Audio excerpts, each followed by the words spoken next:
ఏంట్రా మాట్లాడితే దాన్ని బయటికి వెళ్ళిపో అంటున్నావు? నానమ్మా, ఈ విషయంలో నువ్వు కల్పించుకున్నావంటే నా మీద ఒట్టే.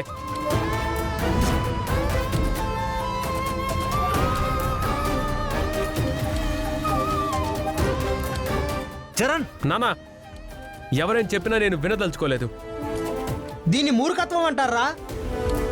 వదిన వల్ల జరిగిన మంచిని కళ్ళారా చూసి కూడా వంకరగా ఆలోచిస్తున్నారు, వంకరపు మాటలు మాట్లాడుతున్నారు.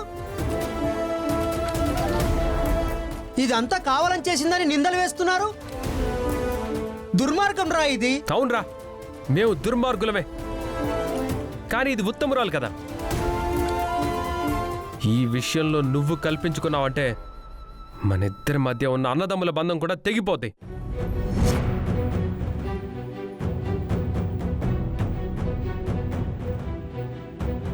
ఇలాంటి దానికోసం ఈ అన్నని ఈ కుటుంబాన్ని వదిలేసుకుంటావా? వదిలేసుకుంటాను రా.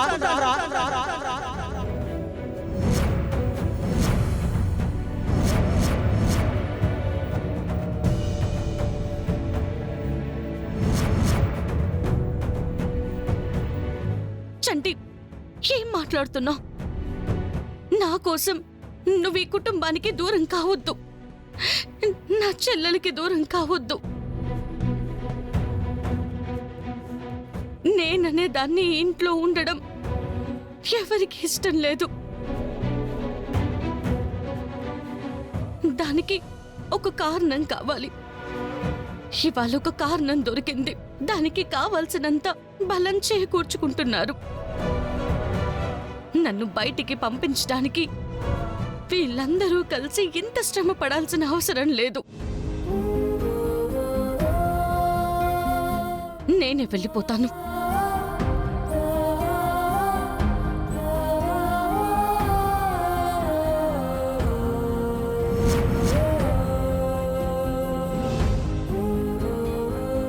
అమ్మ పల్లవి, అదే పోతాను అంటుంటే మీరెందుకు బ్రతిమలాడుతున్నారు? నువ్వు నోర్మయ్యే.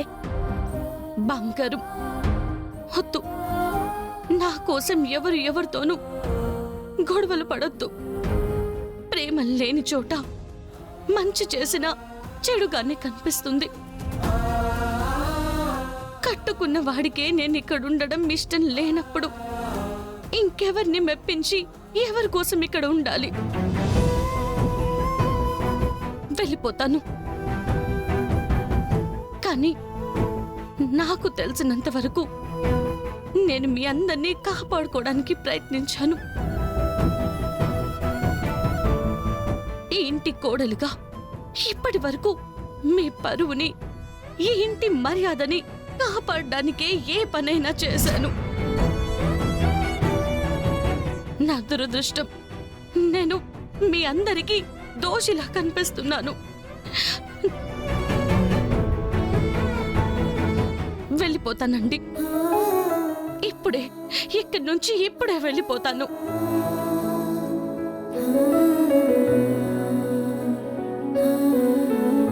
వెళ్ళిపోతానని ఇంటి లోపలికి వెళ్తున్నావేంటే? ఈ ఇంట్లో నా కాకరి క్షణాలు కదా అత్తయ్య గారు. నేను కాని, నా జ్ఞాపకాలు కాని ఈ ఇంట్లో ఉంటే మళ్ళీ మీ అబ్బాయి డిస్టర్బ్ అవుతారు. అందుకే నావన్నీ తీసుకుని వెళ్ళిపోతాను.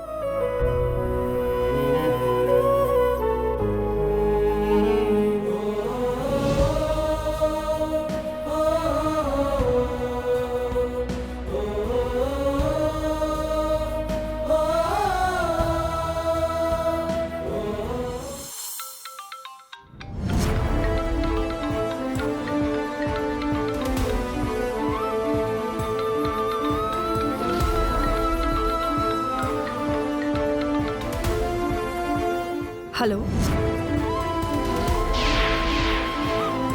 అమ్మా, గుండమ్మా, నేనమ్మా. ఏమైందమ్మా? ఎందుకంత కంగారు పడుతున్నారు? కంగారు పట్టం కాదమ్మా, ఇక్కడ పెద్ద గొడవే జరిగింది. ఏమైంది? పల్లవికేం కాలేదు కదా? పల్లవి బానే ఉంది కదా? వదిన అన్నయ్య ఇంట్లో నుంచి వెళ్ళిపోమ్మన్నాడు మేడం.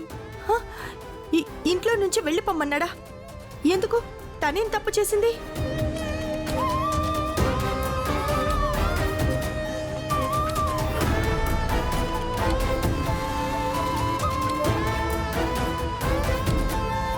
జరిగిన దానిలో మంచి చూడకుండా దాన్ని తప్పు పడుతున్నారా?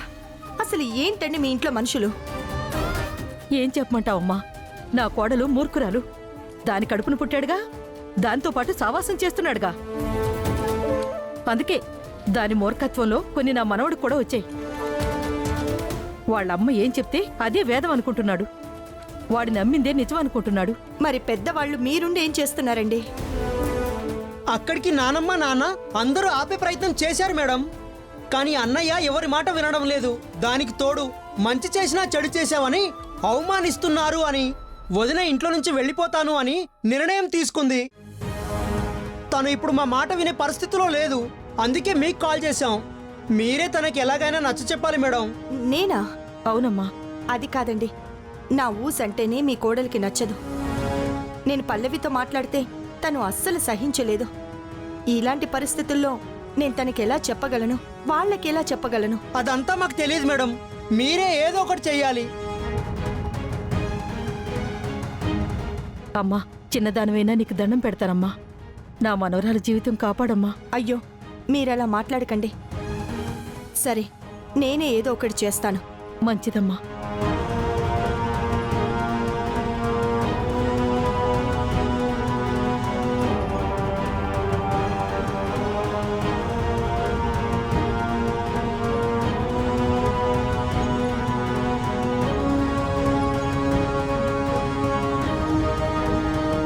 ఆంటీ, బయట నలుగురిలో ఆ పల్లవి వల్ల మీకు అవమానం జరిగినా ఇవాల్టితో దాని పీడ పూర్తిగా విరగడైపోతుంది.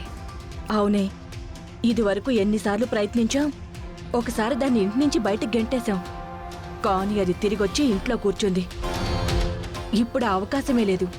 ఎందుకంటే దానంతట అదే పోతానంది కదా. దాన్ని ఆపేవాళ్ళు, ఇక్కడుంచేవాళ్ళు ఇక్కడెవ్వరూ లేరు.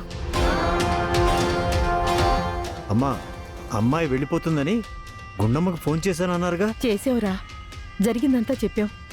ఏదో ఒకటి చేస్తానంది. నాకు తెలిసి ఈ పాటికి రావాలి.